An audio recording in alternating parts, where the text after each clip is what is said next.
Hello दोस्तों, आप लोग कैसे हैं। मुझे आशा है कि आप लोग बहुत अच्छे होंगे। चलिए आज हम लोग पढ़ेंगे क्लास 11वीं का पहला अध्याय यानी पहला चैप्टर।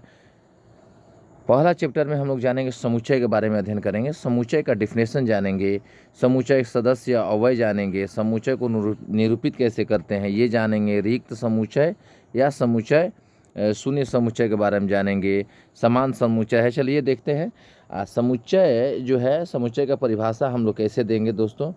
समुच्चय का परिभाषा हम देंगे, समुच्चय देख लीजिए, समुच्चय है यहाँ।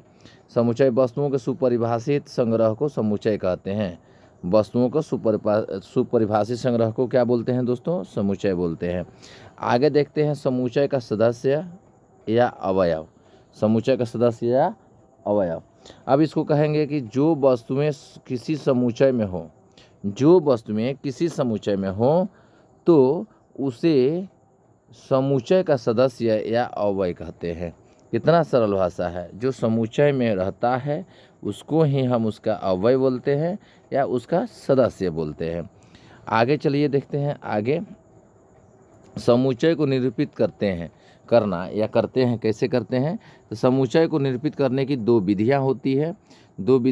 कौन कौन होती है। एक रोस्टर विधि होती है और एक समुच्चय निर्माण विधि होती है। तो रोस्टर विधि को ही सारणीबद्ध रूप भी कहा जाता है। और आगे चलिए, आगे हम देखते हैं रिक्त समुच्चय या शून्य समुच्चय। ठीक है, रिक्त समुच्चय या शून्य समुच्चय।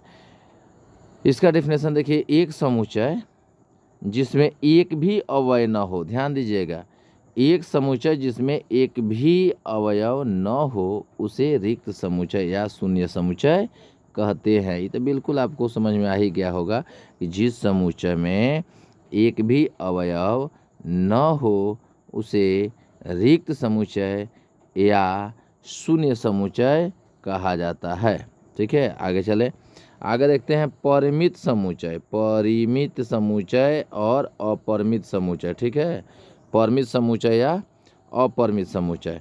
तो परिमित समुच्चय अपरिमित समुच्चय का देखते हैं तो दोनों का डिफिनेशन इसी में रखा गया है। एक समुच्चय जो रिक्त हैं, ध्यान दीजिएगा, एक समुच्चय जो रिक्त हैं अथवा अवयवों की संख्या निश्चित है तो उस समुच्चय को क्या बोलेंगे, उस समुच्चय को बोलेंगे परिमित समुच्चय। एक समुच्चय जो रिक्त हैं, खाली हैं अथवा अवयवों की संख्या निश्चित है तो उस समुच्चय को परिमित समुच्चय बोलेंगे। ठीक है, अन्यथा वह समुच्चय अपरिमित कहलाएगा। ठीक है, अन्यथा वह समुच्चय अपरिमित कहलाएगा। आगे चलते हैं। आगे देखिए, आगे है समान समुच्चय। समान समुच्चय, तो दो समुच्चय ए और बी समान होते हैं। ध्यान दीजिएगा कितना मज़ेदार है ये। समान समुच्चय तो ऐसे ही याद होगा आप लोगों को। दो समुच्चय ए और क्या है, बी क्या है, समान है। ठीक है, समान है यदि उनमें तथ्यतः समान अवयव हो तब हम इनको क्या कहते हैं, ए और बी से लिखते हैं दोस्तों। क्या लिखते हैं, ए और बी से लिखते हैं। बोलिए, ए और बी से लिखते हैं कि नहीं लिखते हैं। बिल्कुल लिखते हैं दोस्तों, बिल्कुल लिखते हैं। ठीक है, अब देखिए समान समुच्चय तो हम लोग जान लिए। अब हम लोगों को देखना है उप समुच्चय। उप समुच्चय में हमको देखना है कि यदि समुच्चय, देखिए इसका भी डिफिनेशन है, यदि समुच्चय ए का प्रत्येक अवयव समुच्चय बी में हो तो समुच्चय ए, ठीक है, समुच्चय ए समुच्चय बी का उप समुच्चय कहलाता है। अब देखिए यहाँ हमने क्या पढ़ा था, यदि समुच्चय ए का प्रत्येक अवयव, ठीक है, समुच्चय बी में हो तो समुच्चय ए समुच्चय बी का उप समुच्चय कहलाता है। ठीक है, बिल्कुल आसान है, मज़ेदार है, मस्त है। आगे चलिए, एकलक बोलेंगे या एकल समुच्चय बोलेंगे या सिंगल समुच्चय बोलेंगे। ठीक है, यदि किसी समुच्चय में केवल एक ही अवयव हो उसे एकलक या एकल समुच्चय कहते हैं। जिस समुच्चय में, अब ऐसे नहीं बोलकर आप बोलते, जिस समुच्चय में केवल एक ही अवयव उपस्थित रहता है उसे एकल समुच्चय कहा जाता है।